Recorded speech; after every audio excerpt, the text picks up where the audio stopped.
A gente vai só recapitular um pouquinho. Claro que a maioria que está aqui já está no projeto de vida ou desde o ano passado ou desde o início do ano, mas a gente tem algumas pessoas novas aqui, né? Quem está vindo aqui pela primeira vez? O Vitor estava na mini escola, né? Então todo mundo já conhece ele. O Micael também, que é da Zona Sul. O Micael não foi na mini escola, né, Micael? Tá bom. Quem mais? Só os dois, né? Acho que vai chegar depois. Acho que vai chegar mais alguém depois. Mas só para a gente relembrar também para eles estarem por dentro, a gente vai falar aqui, né? Fazer uma lembrança do nosso projeto de vida, né? O que que é o projeto de vida? Por que que a gente está aqui? E o que que o projeto de vida em que o projeto de vida quer nos ajudar? Então, quando acontece o projeto de vida? Todo primeiro domingo do mês. Então, o projeto de vida é um encontro mensal, né? Que nós estamos aqui sempre reunidos. E para que a gente vem no projeto de vida? Para jovens que buscam um algo a mais. Querem ser cristãos autênticos, que procuram encontrar o sonho de Deus sobre eles, querem ser realizados, querem ser felizes de verdade. Então, esse é o objetivo do projeto de vida. Então, todo mundo que está aqui, você está buscando isso, né? Esse algo a mais, realmente se firmar na caminhada, né? Então, esse encontro é um encontro mais aprofundado, né? Claro, as pessoas que estão aqui são pessoas que já estão nas fraternidades, são pessoas que são sérias, são pessoas constantes, né? Mas querem também dar esse passo aprofundado, né? E precisa do quê para vir no projeto de vida? E aqui eu quero que vocês que me respondam. O que que a gente precisa para vir no projeto de vida? Aqui embaixo, ó. Disputa. Tenta dar voz de vida. Vamos falar junto, gente, todo mundo. Precisa de quê para vir no projeto de vida? Escuta, aprenda a voz de Deus. Ó, escuta atenta da voz de Deus. É só isso que precisa, tá? O pré-requisito para ir no projeto de vida, né? É que você esteja disposto a estar atento à voz de Deus, né? Que você esteja realmente com esse coração aberto, porque, não sei, vocês devem ter percebido que tem pessoas que começaram aqui com a gente que não estão mais, né? Claro que existem diversas circunstâncias, né? Mas existem pessoas que no decorrer dessa caminhada foram percebendo, não, eu acho que não me identifico, ou não me identifico também com a fraternidade, porque também tem pessoas que saíram do projeto de vida e também não estão mais nas fraternidades, né? Estão fazendo outros trabalhos na igreja, querem fazer outras coisas, enfim. Mas, então, esse grupo é um grupo. Sim, perdão. Não. Então, esse é um grupo de pessoas realmente que buscam esse algo a mais, né? E que estão dispostas, abertas a escutar o que Deus quer falar com elas, né? Eu estava falando ontem com a Kiara, eu partilhei com praticamente todas as meninas, né, que fizeram a mini escola, a experiência da mini escola, e eu fiquei muito tocada com os testemunhos que eu escutei, né, e também muito agradecida a Jesus, porque eu acredito que todo mundo que foi na mini escola tem um testemunho para contar, não é verdade? Ou da casa de acolhida, ou da missão de rua, ou com um pobre, ou com uma pessoa que estava lá na sua equipe, né? Então, todo mundo, né? Fiquei muito feliz, até os meninos falavam, ai, irmã, deixa eu te contar uma coisa que aconteceu, né? O Lucas, à noite lá, quando a gente foi comer junto, que chegou um monte de providência, né, Lucas? Lucas ficou encantado lá com a graça que Deus fez para nós, né? Então, assim, é importante perceber isso, né? Isso é estar atento à voz de Deus, né? Imagina se a gente vai na rua, aí a gente volta, o que que aconteceu na rua? Ah, nada, a gente foi lá, né? Foi legal, né? Nós aqui, a gente tem que ter essa atenção àquilo que Deus quer nos falar, porque Deus sempre quer nos falar, né? E Deus não quer só falar com o outro, Deus quer falar comigo, mas eu preciso ser atenta, né? Eu preciso realmente ter essa abertura, ter essa atenção, porque em todo momento Deus quer falar, né? E é bonito quando a gente retoma de uma missão, retoma de uma pastoral, e a gente chega realmente com o coração cheio, né? da presença de Deus. Acho que foi isso que aconteceu com a gente na minha escola. Nós também, viu? Eu, Padre André, a Chiara, todo mundo que participou, a gente também chegou muito, muito feliz, né? Daquilo que Deus falou com a gente de forma especial, né? Mas também aquilo que Deus falou com cada um de vocês, né? Eu, particularmente, fazia bastante tempo que eu não ia na rua fazer missão, falar com os irmãos, dormir.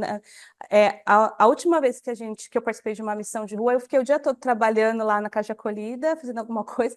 Aí eu fui só à noite, lá na hora que todo mundo já estava lá, pronto para dormir, fui lá dormir, acordei no outro dia e fui embora, né? Então, nem fiquei na rua, não fiz pastoral, fazia muito tempo que eu não fazia isso, né? Então, é muito bom, porque acho que a gente, não sei se a gente já teve a oportunidade de contar isso, mas o início da Missão Belém, de forma especial eu, a Chiara, o Padre André, a Karen, que estamos, né, desde o começo praticamente, a gente ficava muito tempo na rua, né?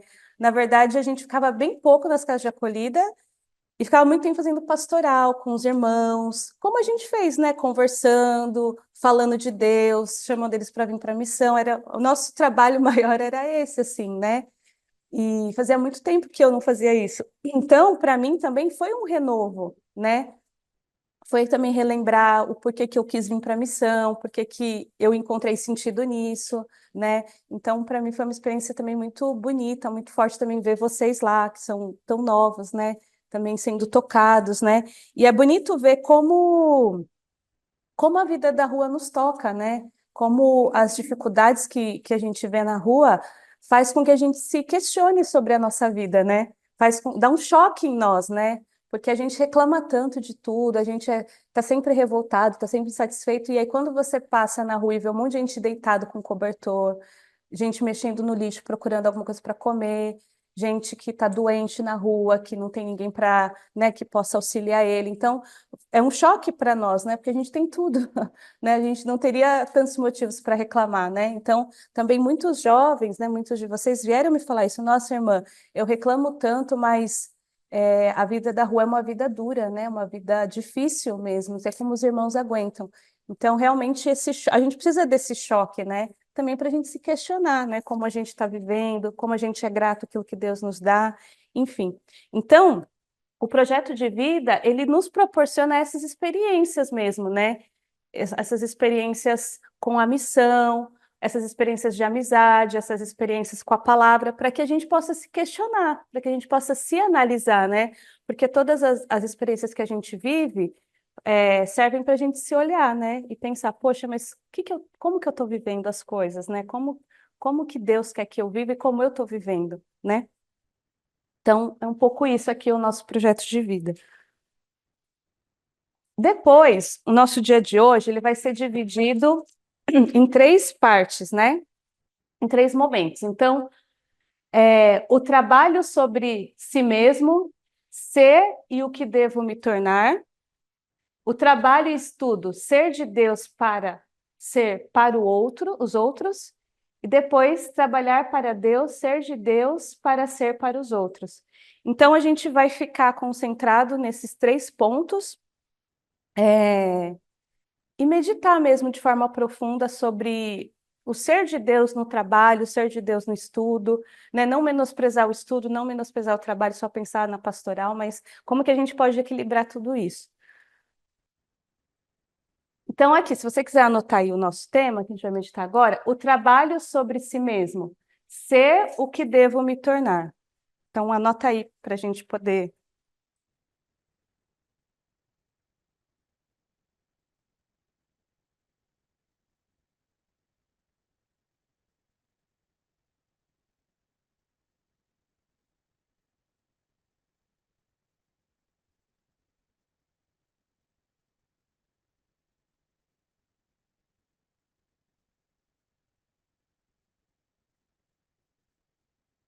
Então, assim, só para relembrar um pouquinho.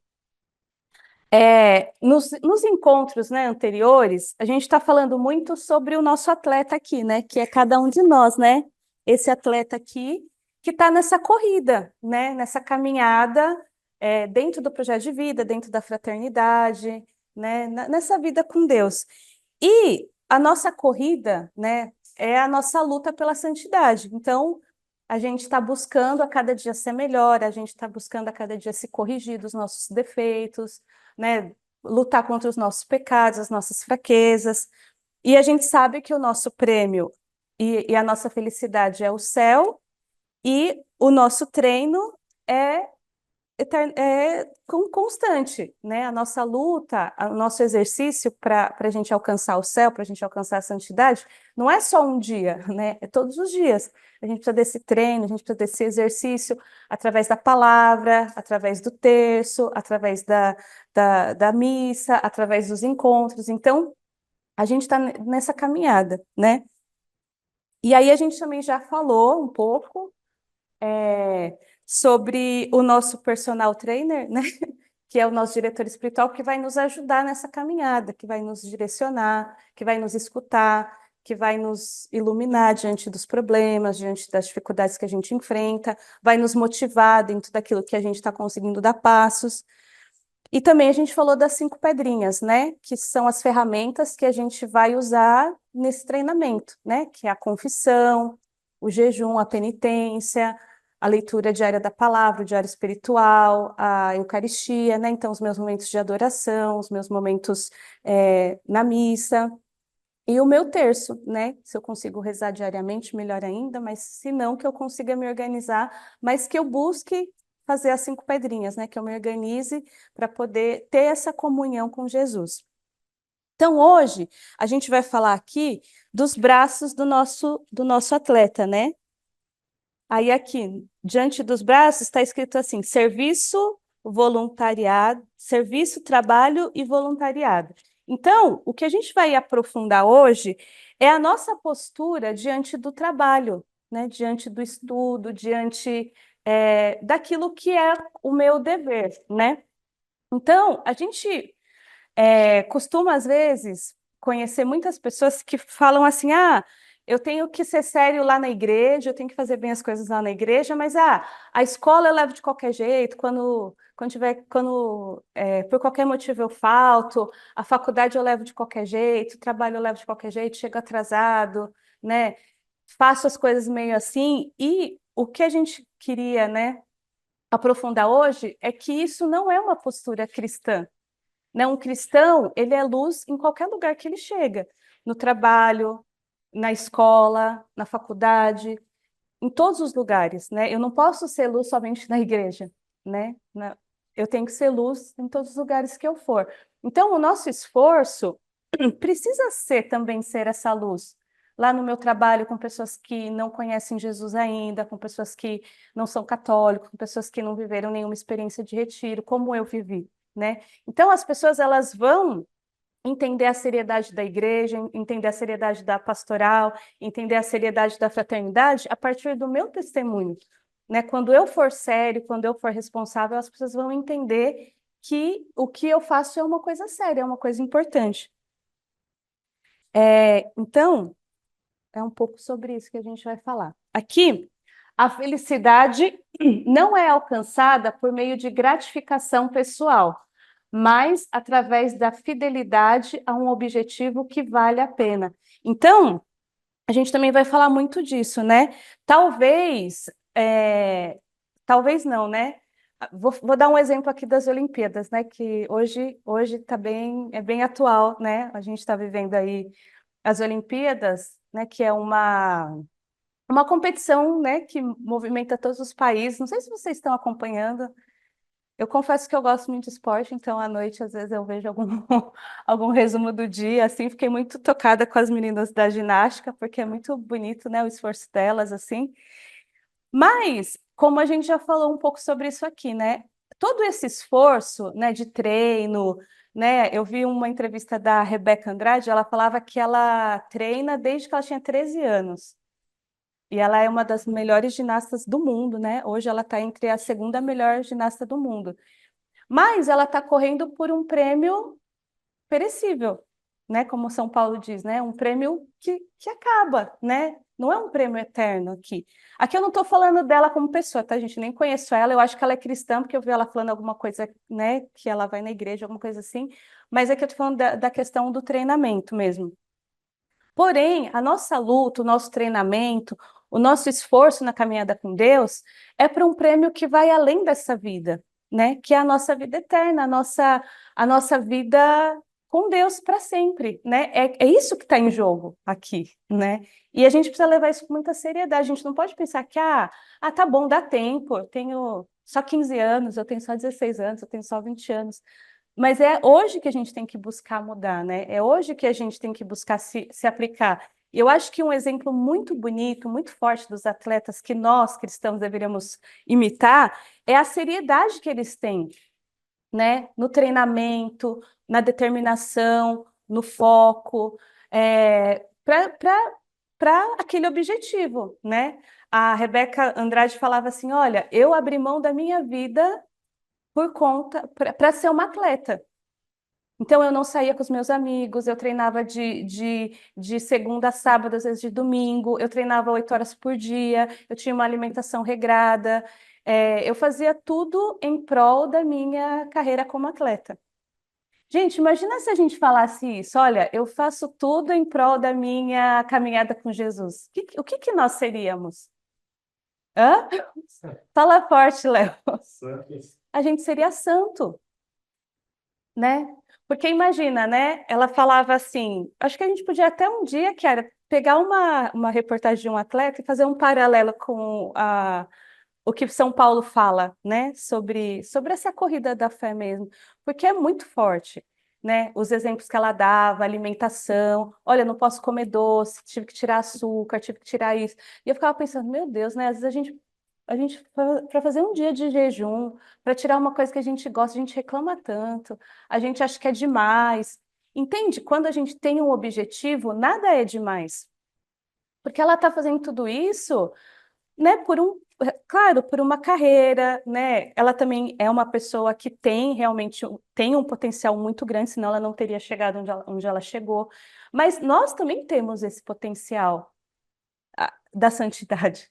A gente não pode achar que a santidade era só pro Santos lá, pro Carlos Acutis, para Chiara Corbello, pro Guido. Não, gente, nós temos esse potencial dentro de nós, só que nós temos que fazer esse treinamento, né? Ser fiel a esse treinamento.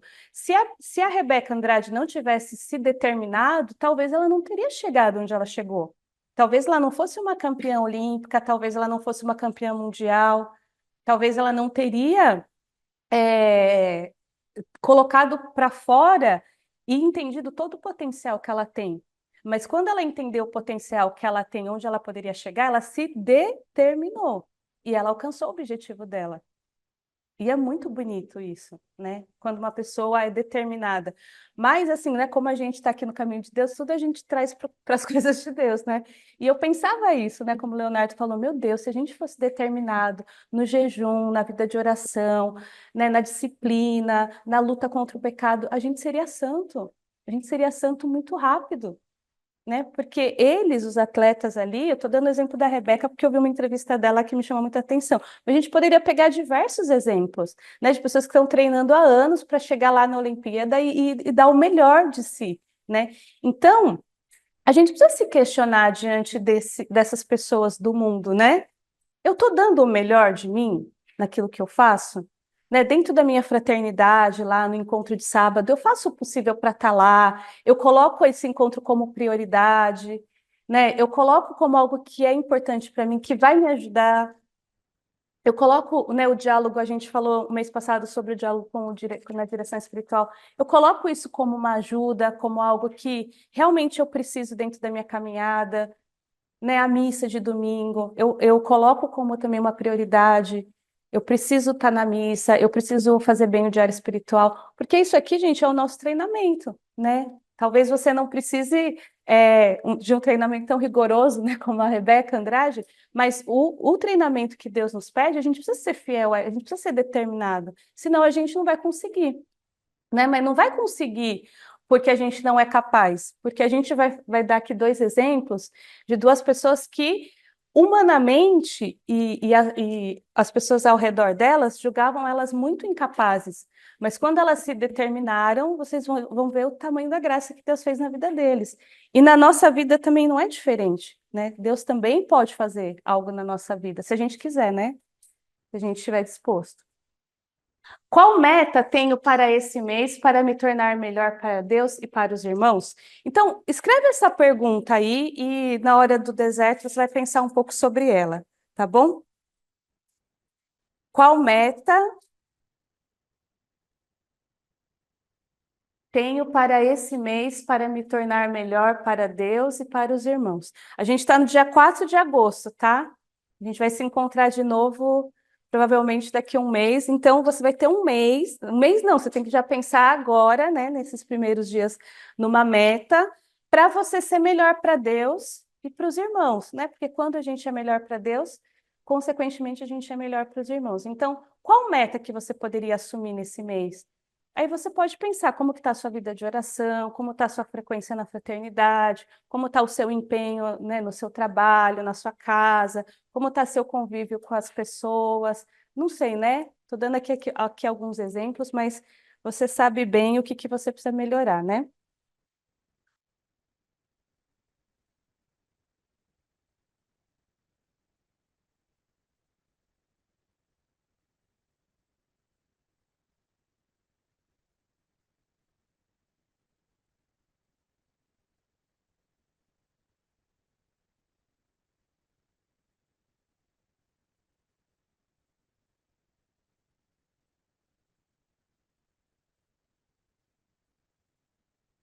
Então, queria agora pedir ajuda de vocês. O que vocês acham que hoje impede a gente de viver o nosso objetivo? Por exemplo, cada um de vocês vai ter uma meta aqui, né? Que a gente falou agora para vocês pensarem numa meta. O que atrapalha vocês de viverem essa meta? Quais são as coisas que acontecem que te desanima, ou que faz você não querer, você desanima, parar no meio do caminho? Só para a gente conversar aqui um pouco dos problemas que a gente tem. Vocês entenderam a pergunta? Ó, eu vou fazer uma meta, né, nesse mês para mim viver, para mim ser melhor para Deus e para os irmãos. O que normalmente pode acontecer para eu não viver essa meta? E eu chutar o balde, ou desanimar, ou deixar para lá, procrastinar? Procrastinar. Gente, essa palavra, ela é tão difícil, né? Quando eu ouvi essa palavra, eu procrastino, eu falo, nossa, gente, o que quer dizer isso, né? Mas procrastinar é deixar para amanhã, né? Deixar para depois, né? Então, isso é uma das coisas. Ah, eu vou fazer a meta, mas amanhã eu me empenho, amanhã eu faço. Tá? É o deixa para depois que a gente aprende no Exuá, né? Agora nem tem mais essa palestra, mas é o deixa para depois, né? Que é algo diabólico, viu, gente? Porque o diabo não quer que você se converta, né? Então, o diabo fala para você, deixa para depois, amanhã você vai, amanhã você resolve, amanhã você faz. Amanhã você se converte, não precisa de pressa, né? Que mais, gente? Nossa, gente, vocês estão desanimados hoje, né? Vergonha, meu Deus. Que mais? Não colocar como prioridade, né? Então, eu não coloco essa meta como uma prioridade na minha vida. Eu coloco outras coisas que às vezes nem precisam ser prioridades como uma prioridade, né? Que mais, gente?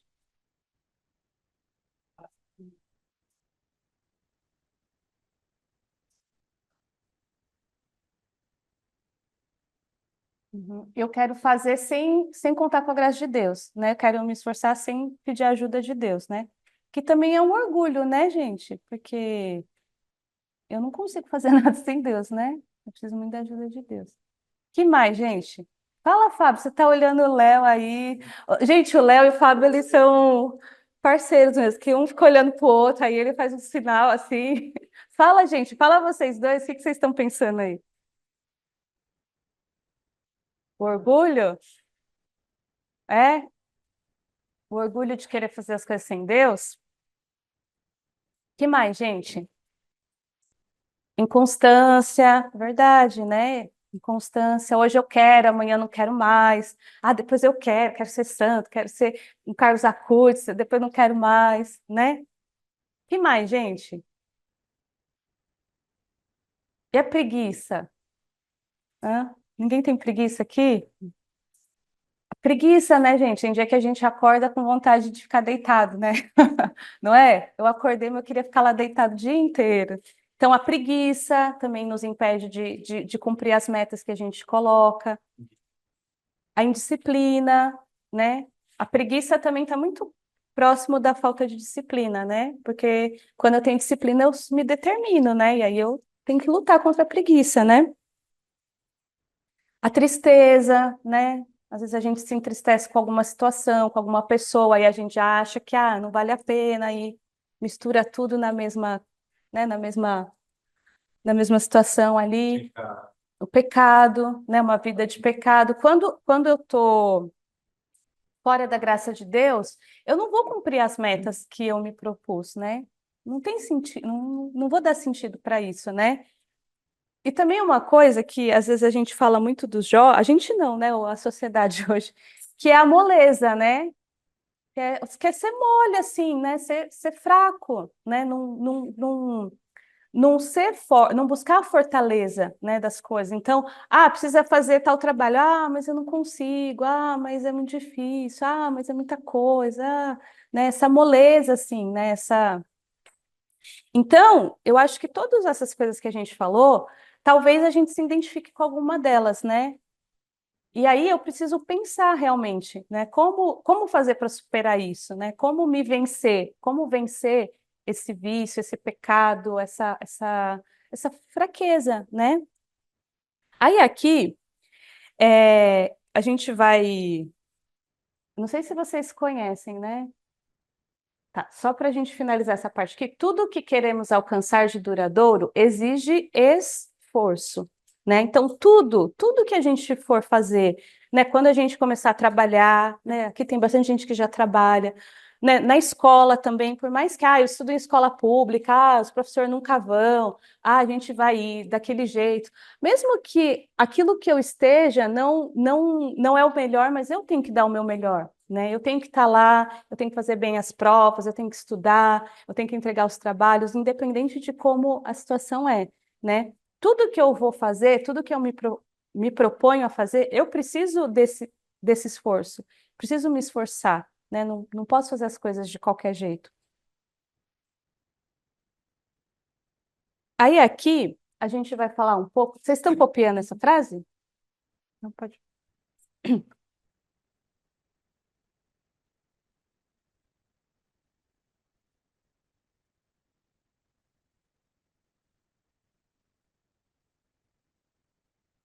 Aí aqui, também, para a gente concluir, é um pouco, às vezes, as nossas desculpas, né? Para não se esforçar no caminho de Deus, para não fazer as coisas do jeito que eu deveria fazer, né? Então, nunca vou conseguir mudar, sou assim mesmo, desisto, tudo é inútil. Eu nasci assim, eu cresci assim, eu vou ser sempre assim, né? Que falam que é a síndrome da Gabriela, né? Então, aqui, né, que a gente falou, a moleza, a preguiça, o desânimo, a tristeza, os complexos, a depressão. Então, tudo aquilo que me impede de realmente seguir determinado nessa meta, né? Tudo aquilo que me atrapalha e que eu preciso vencer com esforço, né? Isso aqui não é determinante para mim não fazer a vontade de Deus e não caminhar com Deus, porque todos nós temos os nossos dias de preguiça, o nosso dia de moleza, o nosso dia de tristeza, todo mundo, gente, né? Todo mundo, até o Papa Francisco, né? Mas a gente precisa se vencer. Todo mundo precisa se vencer. Se a gente fala que muito da vida dos santos, porque a vida dos santos nos ensina muito, né? Porque não é uma vida de fantasia, é uma vida real.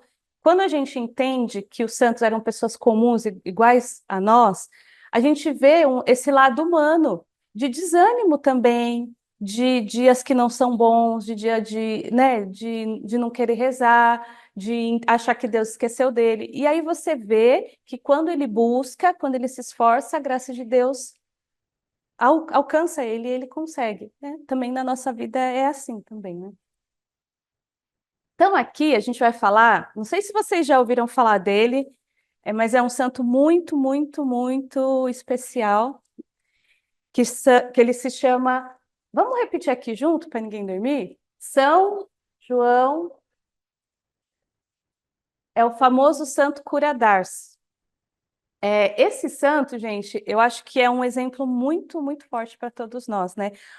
Não sei se todo mundo aqui conheceu o Padre Gilson, mas o Padre Gilson falava muito dele, porque o Padre Gilson, ele teve uma vida muito difícil, né? O Padre Gilson teve problema com droga, com crack, morou um tempo na Cracolândia e abandonou também os estudos, né? Então, quando o Padre Gilson foi estudar para ser padre, ele se sentia burro também, né? Ele se sentia como cura d'Ars, a gente vai ver aqui na história dele.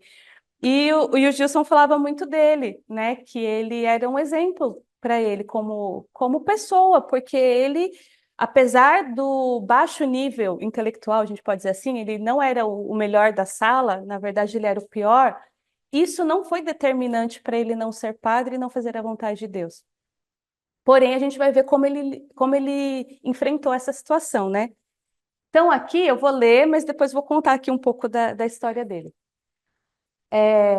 Foi grande a sua dificuldade em seguir os estudos eclesiásticos, os estudos acadêmicos, né, para ser padre. Em pouco tempo, graças à sua vida de intensa oração e penitência, ao seu esforço de estudo, à sua dedicação heróica ao atendimento de todos, visitando-os, passando até 12 horas diária ou mais no confessionário. Então, só aqui, voltando um pouquinho, durante o tempo do São João Maria Vianney, durante o tempo dele de estudo, os professores, a gente, né, eu vou falar porque eu era professora, sou professora, a gente faz sempre um conselho de sala para discutir os piores casos, né? Os alunos que têm dificuldades, os alunos bagunceiros, os alunos que dá problema.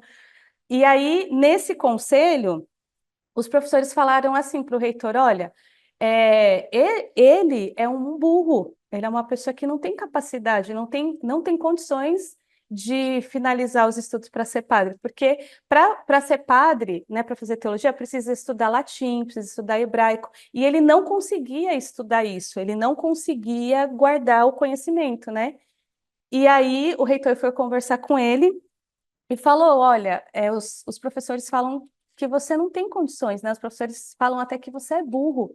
E ele falou assim: olha, você conhece a história de Sansão? Gente, vocês conhecem a história de Sansão? Sansão venceu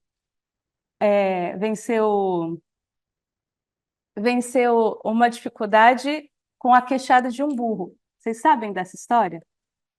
Sim, mais ou menos. Sim, mais ou menos. Sabe, Luiz, essa história? Não. Então, tinha uma luta para ser vencida e o Sansão tinha um burro e ele conseguiu vencer o adversário dele porque o burro deu uma queixada nesse adversário. E aí, de uma forma muito sábia, São João falou: olha, reitor, eu acho que eu sou burro mesmo, porque ele percebia que ele tinha dificuldade, não é que que ele achava que não tinha, ele entendia que ele tinha dificuldade mesmo. Mas ele falou: olha, eu tenho dificuldade sim, e eu sinto que eu sou burro, que eu não consigo aprender. Mas imagina se Deus usou o burro do Sansão para vencer uma situação de guerra, imagina o que Deus pode fazer com um burro inteiro que sou eu. Imagina, gente. Será que a gente seria humilde o suficiente para se reconhecer um burro? Mas para acreditar que, tá bom, eu sou burro, mas a graça de Deus é maior do que eu, né? Ontem, quando eu e a Kera conversava sobre ele, a Kera falou assim: nossa, Renato, se fosse a gente, né? Ah, mas eu sou burro mesmo. Ah, mas eu não vou conseguir. Ah, mas por que que eu tô aqui? Ah, mas Deus não tinha que ter me chamado, né? A gente se encheria das nossas lamentações e não confiaria na graça de Deus, né? Então, o mais bonito é que São João, ele confiou na graça de Deus. Ele falou: poxa, eu tenho esse limite, sim, né? Realmente eu não brilho nos estudos, mas eu vou fazer a minha parte porque eu sei que Deus vai fazer a dele. E de fato, gente, vocês sabem hoje quem é o padroeiro dos padres? Quem é o padroeiro dos padres? Vocês sabem quem é? Ele. Gente, ele é o padroeiro dos padres, mas ele não é um doutor da igreja. Ele não foi o aluno mais brilhante da sala, nem foi, né? Ele era, pelo contrário, ele era o mais dificultoso, né? O que tinha o rendimento mais baixo, realmente porque tinha um limite, né, de aprendizado. Mas não foi olhado só isso. Tanto é que quando a gente vai lendo a história dele, o reitor falou assim: olha, eu não posso impedir que ele seja padre, Porque ele não tem conhecimento teológico, mas ele tem virtudes. Ele ama as pessoas, ele quer se doar, ele quer servir, né? E aí, olha só, gente, que coisa também impressionante, né? Quando ele foi ordenado, né? Passou essa etapa, graças a Deus. E quando foi decidido aonde ele ia servir, por ele ter essa dificuldade, o bispo pensou assim: ah, vamos colocar ele num lugar bem pequeno, num lugar que não tenha muita coisa para ele fazer, né? Num povoado pequeno, que é esse povoado de Ars, que é na França, nessa vila. Era como se fosse um bairro, né? Pequeno. E ele chegou lá, nesse pequeno povoado, e ele revolucionou, né? Até se vocês depois quiserem procurar alguma informação, né, para aprofundar, vocês vão ver histórias lindas do Santo Cura d'Ars, São João Maria Vianney. E tem até uma história aqui bonita, acho que a Chiara colocou a foto aqui, né, Chiara? Quando estava a caminho, já próximo de Ars, deu-se um fato muito edificante. O santo pediu informação a um menino sobre como chegar a Ars. Depois de ouvir suas explicações, o santo lhe disse: Você me mostrou o caminho de Ars, e eu te mostrarei o caminho para o céu. Este menino, chamado Antônio Grive, foi o primeiro paroquiano a morrer depois de São Maria Vianney, que assim lhe ensinou o caminho do céu. Olha que bonito, gente. Aqui no fundo, não sei se dá para vocês enxergarem, mas tem essa estátua em Arce, que é a imagem de São João Maria Vianney, indicando o caminho do céu, e esse menino. Não sei se vocês conseguem enxergar aqui no fundo. Dá para enxergar? Dá? Então, tem várias histórias dele, assim, mas uma outra coisa bonita é que, no decorrer do tempo dele nessa cidade, ele pensava que ele não conseguia ajudar as pessoas, mas ele ajudava muito. As pessoas começaram a ir na missa, as pessoas começaram a pedir confissão, as pessoas buscavam ele para pedir aconselhamento, e realmente esse lugar se tornou um lugar de Deus. Tanto é que ele marcou a história, né, da França. Ele é um dos santos mais populares da França. E em alguns momentos ele pedia para o bispo para mudar ele desse lugar, porque ele achava que não estava fazendo um bom trabalho. E toda vez que as pessoas entendiam que ele queria ir embora, as pessoas não deixavam ele ir embora, né? Às vezes ele estava lá com a mala pronta para ir embora e as pessoas pegavam ele e traziam ele de volta para a paróquia. E não deixava ele embora e falava para ele: Você não pode ir embora daqui, você é o nosso padre, você cuida de nós, a gente ama você. Então, imagina, gente, a vida dele era tão significativa que as pessoas não queriam perder ele, né? As pessoas não queriam que ele fosse embora dali porque ele era um sinal da presença e do amor de Deus para aquelas pessoas, né?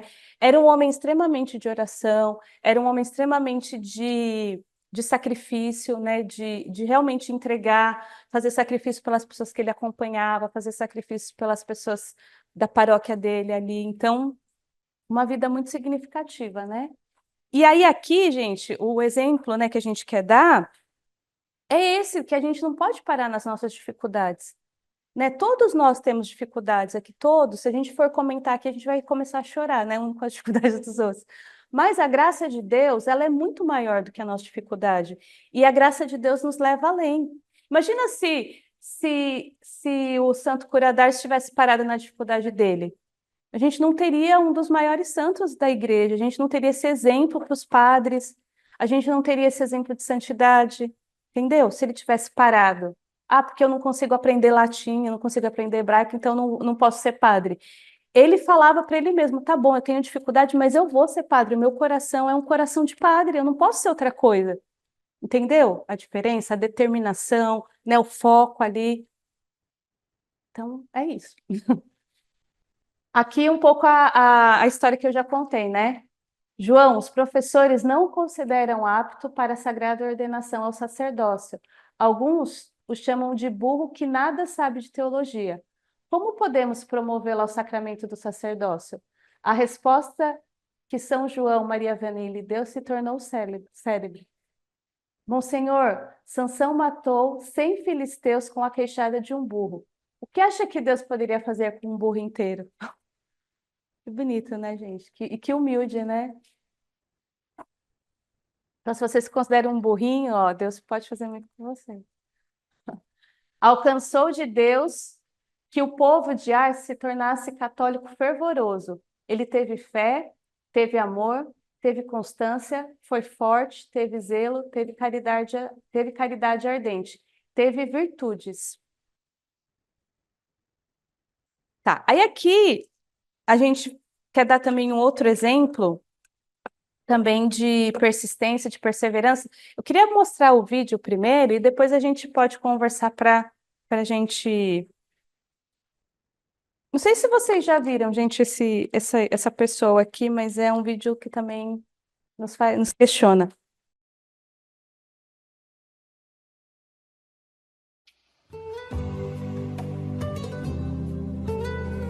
O violão é especial para mim.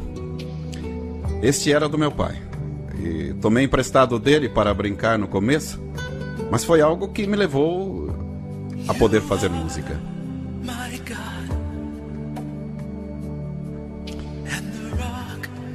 Eu sou Tony Meléndez. Nasci na Nicarágua, porém vivi quase toda a minha vida nos Estados Unidos. Sou cantor e guitarrista. Vim para os Estados Unidos porque era um menino sem braços.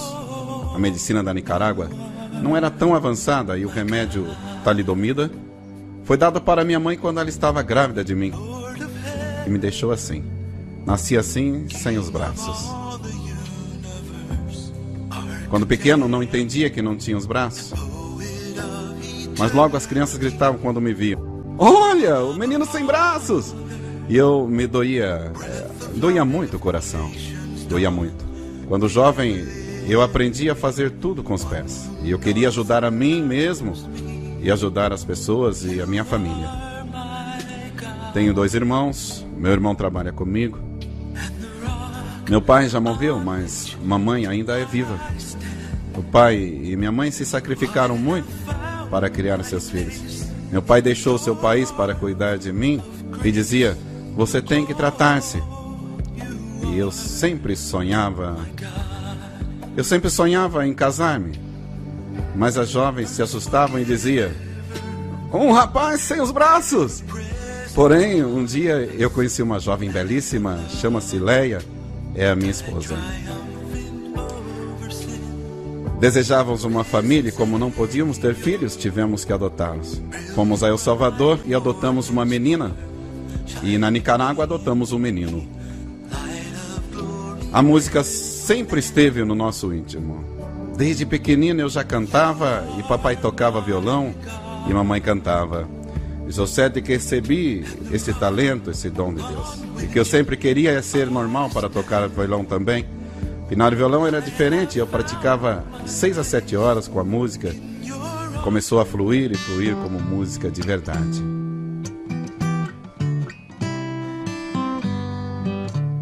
Deus me deu força de vontade, Deus me deu a minha família, Deus me deu a música.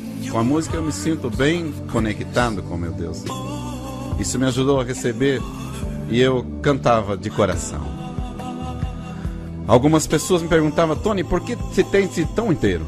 E eu respondo: porque tenho essas coisas, porque tenho a minha vida, porque tenho a minha família preciosa, porque tenho um coração feliz que quer cantar, quer dançar e quer viver a vida. E eu agradeço ao meu Deus porque me fez assim.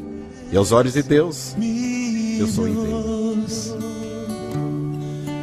En ti confiaré, mi amor por ti. Holy Father, we are proud to present to you Tony Meléndez. We fill the day with love. Today is like no other day before. Even more, you and I will never be the same.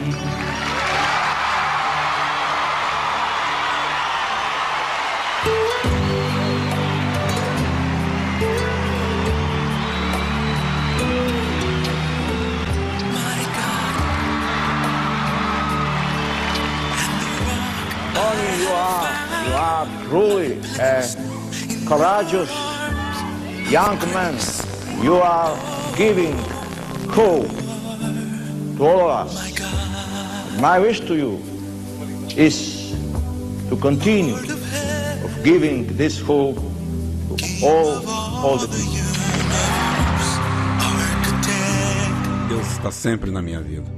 Nesse momento é como se ele dissesse: Tony, você tem que ir trabalhar, tem que cantar, tem que me ajudar, tem que ser meus pés e também minhas mãos, viajar e cantar pelo mundo.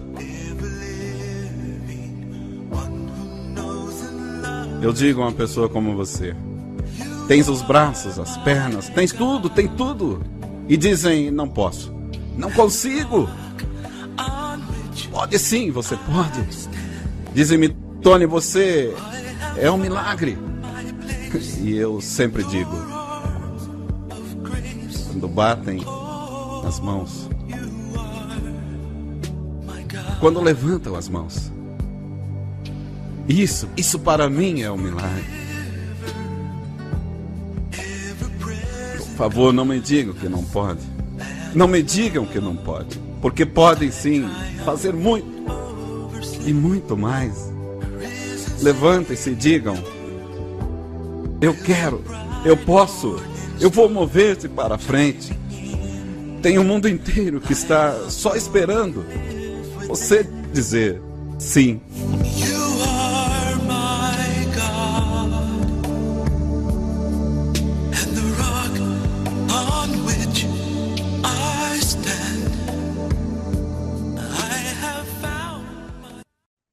Ele não podia dizer que não consegue tocar violão, né? Né, gente? Podia dizer: olha, eu não consigo, imagina, eu não tenho nem braço, como que eu vou tocar violão, né? Mas aqui é mais um exemplo do esforço no trabalho, né? Do esforço, quando a gente se esforça, Deus vem com a graça dele, né? E aí a gente consegue sim, a gente é capaz sim, né? Então, que a gente possa realmente também olhar para as nossas dificuldades, para os nossos defeitos, e não parar sobre eles, né? Mas pensar assim: poxa, qual o esforço eu posso fazer para conseguir? Né? Olha, eu tenho essa dificuldade, mas como que eu posso me esforçar mais? Né? Como que eu posso fazer mais? É forte porque o Tony fala que para começar a tocar violão, quanto tempo ele se dedicava por dia? De 7 a 8 horas por dia. Então, você precisa pensar: olha, eu tenho tal dificuldade, eu já me esforcei de 7 a 8 horas por dia para conseguir superar isso, né? Porque como a gente vai falar muito isso, tá, gente, do esforço, né? Para vencer as dificuldades, a gente precisa de esforço, né? Para superar, né? Para conseguir se aperfeiçoar em alguma coisa que a gente não consegue fazer bem, a gente precisa se esforçar, a gente precisa treinar, né? Então, eu estou treinando como eu deveria, estou dedicando o tempo que eu preciso dedicar para conseguir, ou aí eu faço 10 minutinhos lá, meia hora, eu não consigo, aí eu deixo para lá. Né? Então, a gente vai falar muito aqui da determinação, do esforço, da constância, né, da perseverança, porque é isso que faz a gente permanecer na caminhada com Deus e é isso que faz a gente não parar nas dificuldades que a gente encontra, nos nossos limites, naquilo que a gente não consegue, a princípio, tão bem, né? Mas eu acho que os exemplos que a gente deu aqui são exemplos que precisam nos motivar, né? Precisam fazer a gente pensar: poxa, mas eu poderia me doar mais sim, eu poderia fazer mais sim, eu poderia me determinar mais sim, eu poderia me concentrar mais, né? Muitas vezes não é que a gente não consegue, a gente não se concentra, né? A gente está aqui no celular, quer fazer milhões de coisas ao mesmo tempo, mas não é possível, né? A nossa capacidade mesmo de concentração, ela é para uma coisa, né? Então, eu preciso fazer uma coisa de cada vez, com calma, com paciência, né? Para poder fazer bem. Então, é um pouco isso que a gente queria falar aqui nesse primeiro momento, né?